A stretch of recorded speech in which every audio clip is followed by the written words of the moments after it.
Bafethu bengithi ngiyajoyina yami enkonzweni enye la. Hey kodwa yisi.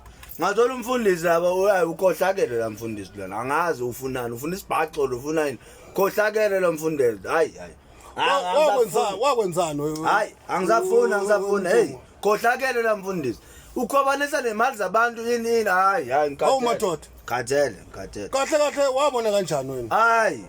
Hey, uyambona umfundisi okhohlakele, ngikhathele, angiright. Uyazi madoda khona engayi-understand. Ngicela abefundisi nje ngani ngoba nilekha kwini kwi-faith. Nilekha kwini kwi-faith ubona ngicela abefundisi kangaka.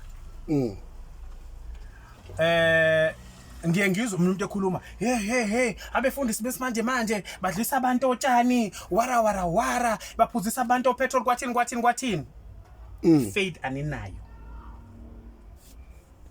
Uthi ngelinye ilanga uJesu hamba qhamuka komunye wesifazane uthi uJesu ngiyezwa kuthiwa abahambela abantu abagula nani kepha mina ngicela ukhuluma igama usinde ingane yami. Ifaith leyo ngoba ngokufaith sikwazi ukwenza izinto engenzeki zenzeke ngani ngokukholwa. Uyangizwa ukuthi ngithini? Mina ngeke ngaqopha umlando mina Shenge. Ngahamba nekhadi ngangena lutho ekhadini. Ngahamba ngangena eWoolworths emini lane. Ngagcwalisa qhu igross. Ikhadi alinalutho. Ngokwefaith ngathi le gross angiphuma nayo. Ngithe mangifika lapha ethilini ikhadi alizaze decline. Yini ifaith? Uyangizwa ukuthi ngithini? Ukholo. Mawuhamba ufunda lapha incwadi engcwele kuJohane ithi bonke abamamukelayo bamukeliswa amandla. Uyangizwa ukuthi ngithini? Yeah, ngiyezwa. Mina ngeke ngabizwa kubesekho uyabona ngalesikhathi kunomindlela le mawubheke ngala emhlanga kunendlela ebizwa ukuthi umlodo road. Ngaye ngabizwa mina ungqongqoshe wezokuthuthwa ngaleso sikhathi kwakuDepot Peters. Kwathiwa ngiyothandaza kwathandaza mina ayiphindanga ingozi yabakhona kulo mgaqo. Ngizwe ukuthi ngithini? Ngeke ngoba ngakhuluma igama ngathi mina ngeke kuphinde kube khona ingozi kulo mgaqo. Ifaith leyo. Ngizwe ukuthi ngithini?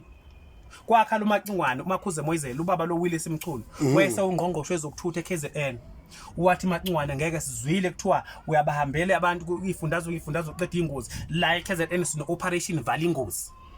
Sicela uzothandaza. Kunendawo ngala eSwede Applesbush kwakade omama abo5 bashayiswa itruck engathi moya yabi ngalala ngokuthula babeyimele ekseni bemgaqo kwakhamisa itruck laseSpa labagibela phezulu kwabo bashona. Kwase kuhamba iDepartment kuyothandazwa lapho kwabizwa mina kwathiwa ngizothandaza lapho. Ngangizwa ukuthi ngithini ngathi nje bangilinga umhlaba idolo mahlangana nomhlabathi. Kwabe ngathi kuzamazama umhlaba kwaqhuma amakhowe phansi. Hayibo. Ngangizwa ukuthi ngithini? Idolo lami lathi bahlangana nomhlabathi kwaqhuma amakhowe. Leyo ndawo namanje kunamakhowe laho wapheli. Uyangizwa ukuthi ngithini? Yeah. Ngaphesheya yabona uma uya ngaphesheya uthi kwakukhona utshani lobo baphenduka isimoba namanje kunomoba uma uye ngala. Hayibo. Awuyinkunzi vuka amacingwane. Awuyinkunzi vuka amacingwane. Sikhuluma ngani lapho? Sikhuluma ngani ngefaith amandla okholo.